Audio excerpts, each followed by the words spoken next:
Fala pessoal, tudo bem? Sensei ali na área. É o seguinte pessoal, o judô não vai parar. Vocês estão em casa aí folgadões, no sofá, na caminha, pensando que tá tudo beleza, mas não vai parar não. Vamos estudar, hein? É o seguinte, primeira pergunta. Estão lavando as mãos direitinho, fazendo a higienização, estão cuidando daqueles que te amam, o vovô, a vovó, o papai, a mamãe. É dever de vocês, hein, como bons judocas, cuidar daqueles que vocês amam. Então vamos lá, pessoal.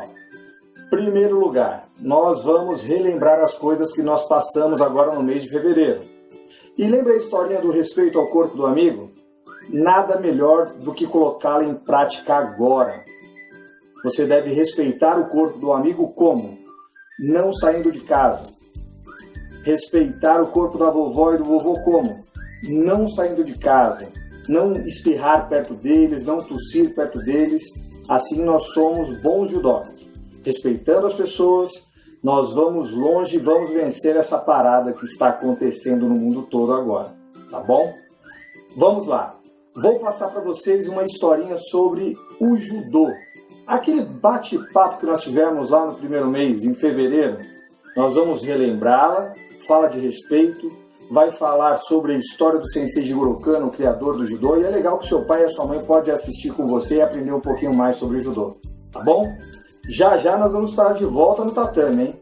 Não vamos perder as esperanças. Beijo para vocês e até a próxima.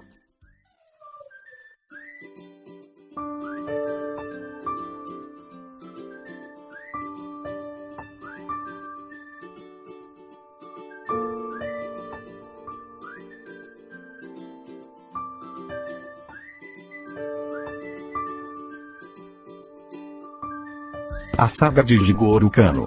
O homem que modernizou as artes marciais ao codificar o judô. O criador do caminho suave. Outubro de 1860. Nos pés das montanhas de Hoku em frente à Baía de Osaka, na província de Mikaji, hoje parte da cidade de Kobe, nascia um menino que transformaria para sempre as artes marciais.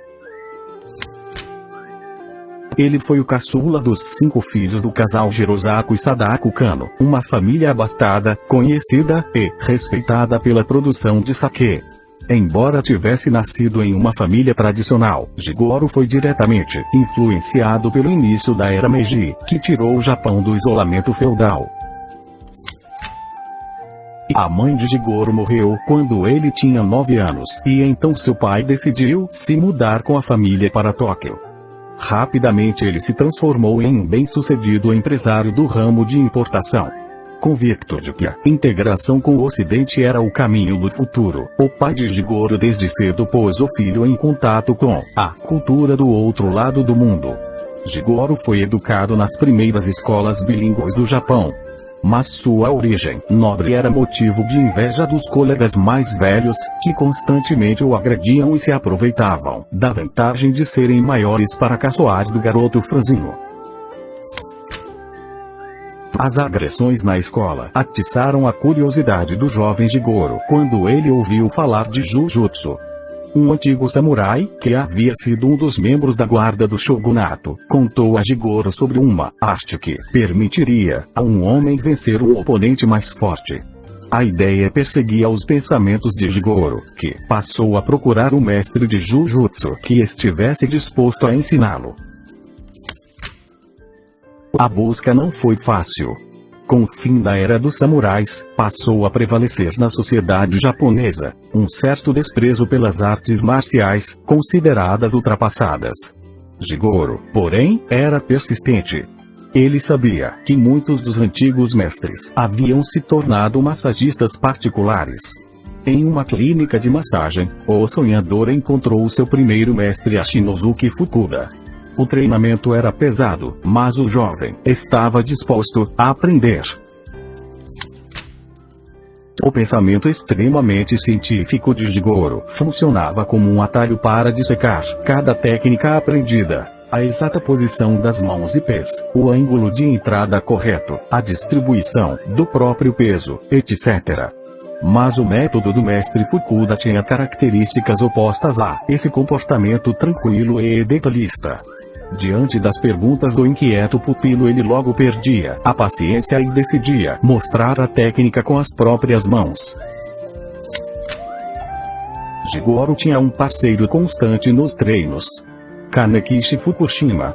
Um touro, de tão forte, 30 quilos, mais pesado que ele, porém fraco tecnicamente. Embora tenha ficado mais forte com o treinamento, Kano não conseguiu eliminar outro fator: a baixa estatura. Tinha menos de 1,60 m, o que sempre lhe dificultava a vida ao enfrentar oponentes mais altos. A mente inquieta de Jigoro foi em busca de respostas que a sua compleição não lhe proporcionava.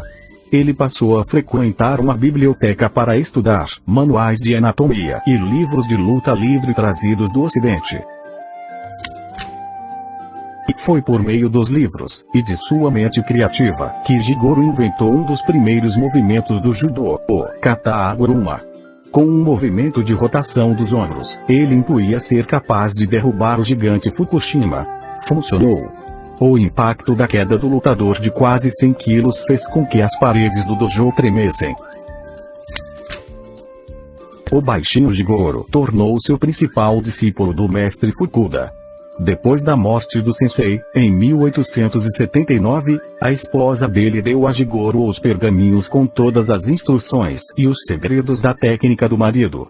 O presente despertou ainda mais a curiosidade de Jigoro, à época com apenas 19 anos. Ele passou a bater, de porta em porta, de dojo em dojo, em busca dos segredos de cada escola. Os mestres do passado deixaram instruções sobre a forma ideal de vencer. Que tipo de conselho eles legaram sobre a forma correta de treinar? Jigoro reuniu quase uma centena de pergaminhos, não apenas sobre Jujutsu, mas também sobre luta de espadas, tiro com arco, hipismo, sumo, e diversas outras artes marciais. Ou seja, o judô não foi uma invenção de Jigoro, mas sim a destilação do conhecimento já existente. Um de seus escritos era constantemente usado por Jigoro para explicar o segredo de sua técnica. Era a história de duas árvores, um salgueiro e um pinheiro, sob uma forte nevasca. Enquanto os galhos do pinheiro permaneciam rígidos, os do salgueiro iam cedendo conforme a neve se acumulava sob eles. Por fim, os galhos do pinheiro não resistiam ao peso da neve e se partiam. O salgueiro dobrava-se conforme a carga aumentava. Derretida a neve, os galhos voltavam à forma original.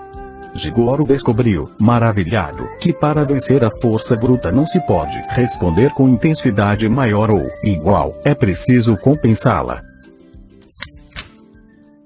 Se meu oponente puxa, eu empurro, se ele empurra, eu puxo.